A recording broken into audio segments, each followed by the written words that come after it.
ఇప్పుడు నవవిధ భక్తి అంటే ఏంటిదని చాలామంది అంటారు. అంటే 9 రకాల భక్తులు అన్ని ఋషులు కొన్ని లెవెల్స్ అందించారు. నవవిధ భక్తి అంటే ఏంటిది? నవవిధ భక్తి అంటే శ్రవణం కీర్తనం విష్ణు స్మరణం పాద సేవనం అర్చనం వందనం దాస్యం సఖ్యం ఆత్మ నివేదన ఏతు 9 రకాల భక్తులు. అయితే మరి ఈ 9 రకాల భక్తుల్లో మరి ఎవరెవరు తరించారు ఈ భక్తులతోటి?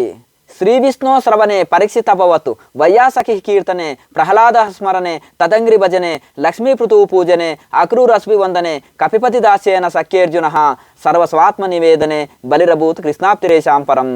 అయితే ఇక్కడ శ్రీ విష్ణు శ్రవణే, ఆ విష్ణు భక్తిలో శ్రవణం అంటే విష్ణు కథలు వినడం వలన, ఆ భాగవతం వినడం వలన పరీక్షిత్ మహారాజు తరించాడంట. పరీక్షిత భవత్ వైయాసఖి కీర్తనే, వైయాసకుడు అనే పరమభక్తుడు సంకీర్తనతోటి తరించాడు.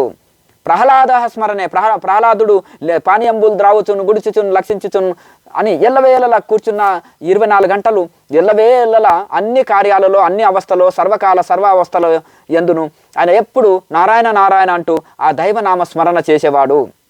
కానీ ఆ ప్రహ్లాద స్మరణే తదంగ్రి భజనే, తదంగ్రి అనేవాడు ఎప్పుడు భగవంతుడి కోసం భజన చేసేవాడు. అక్రూరస్మి వందనే, అక్రూరుడు అంటే శ్రీకృష్ణుని యొక్క చిన్నాన్న, వాళ్ళ చిన్నాయన. మరి నాకంటే కృష్ణుడు నా కుమారుడు అవుతాడని సాక్షాత్తు విష్ణు పరమాత్మని ఆయన ఏడగలిచినా కానీ శిరస్సు వంచి నమస్కారం చేసేది, సాష్టాంగ ప్రణామం చేసేది అక్రూరుడు. కనుక ఆ విధంగా మా అన్నయ్య కొడుకే కదా అని ఆయనని ఇది చేయలేదు, చులకన చూడలే, కానీ సాష్టాంగ ప్రణామం చేసేది. కానీ అక్రూరస్మి వందనే కపిపతి దాస్యేన, కపిపతి అంటే ఈ యొక్క వానర సైన్యానికి అధిపతి హనుమంతుడు. కపిపతి దాస్యేన, దాస్యభక్తి, దాస్యభక్తిలో A to Z ఉంటుంది. నేను ఇది చేస్తాను ఇది చేయను అనేది ఉండదు, సమస్త పనులు చేయవలసిందే. దాసుడయ్య అంటారు కదా, ఇక వాడు ఈ పని చేస్తా చేయనని కాదు, A to Z అన్ని పనులు ఏది చెప్తే అది చేస్తాడు, చెప్పకముందు కూడా చేస్తాడు, అన్ని సేవ చేసేవాడిని దాసుడు అంటారు. కపిపతి దాస్యేన సఖ్యేర్జున లక్ష్మీ పృతువు పూజనే, లక్ష్మీదేవి భూదేవి ఆ యొక్క స్వామివారి పాదసేవలో తరించారు, ఆ శ్రీహరి యొక్క పాదసేవలో తరించారు. అలాగే అక్రూరస్మి వందనే, అక్రూరుడు వందనం చేత లక్ష్మీ పృతువు పూజనే అక్రూరస్మి వందనే కపిపతి దాసేన, హనుమంతుడు దాస్యభక్తితోటి తరించాడు. సఖ్య అర్జున, సఖ్యం అంటే స్నేహంతో, అర్జునుడు స్నేహంగా ఉండి ఒక మిత్రత్వంతో మిత్రభక్తితోటి తరించాడు.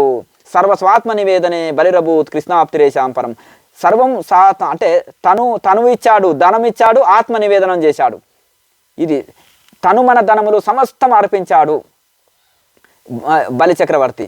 కనుక ఇది చేశాడు. కనుక నవవిధ భక్తుల్లో ఒక్కొక్కరు ఒక భక్తి ద్వారా తరించారు. మనము ఇంట్లో కొన్ని భక్తులైనా మనం ఏర్పాటు చేసుకొని ఏదో ఒక భక్తినైనా భగవంతుని మన సొంతంగా భావించుకొని, కొంతమంది భగవంతుడు నీవే తల్లివి తండ్రివి, నీవే బంధువు సకుడవు, నీవే సర్వం కృష్ణ అన్నట్టుగా ఆ యొక్క భగవంతుణ్ణి తల్లిలాగా తండ్రిలాగా రకరకాలుగా మనము భావించి, గురువులాగా దైవంలాగా భావించి మనము ఏదో ఒక అనుబంధం ఏర్పరచుకొని తరించిన వాళ్ళు ఉన్నారు. ఇప్పుడు ఈ శివుడే నాకు తండ్రి అని రమణ మహర్షి అనుకున్నాడు. నా తండ్రి యొక్క అరుణాచలేశ్వరుడు నా హృదయాన్ని లాగి ఇక్కడ కూర్చోబెట్టాడు అని, నన్ను ఇంకా ఎక్కడ పోనీయకుండా ఇక్కడనే నిశ్చలంగా నిలిచాడని రమణ మహర్షి అంటారు. నా తల్లి జగన్మాత నన్ను ఎల్లవెల్లలా కాపాడుతుందని రామకృష్ణ పరమహంస అంటారు. అట్లా ఒక్కొక్కరు ఒక భక్తి చేత నా గురుదేవులే నాకు సర్వం అని వివేకానంద స్వామి అన్నారు. అట్లా ఒక్కొక్కరు ఒక భక్తి చేత తరించారు.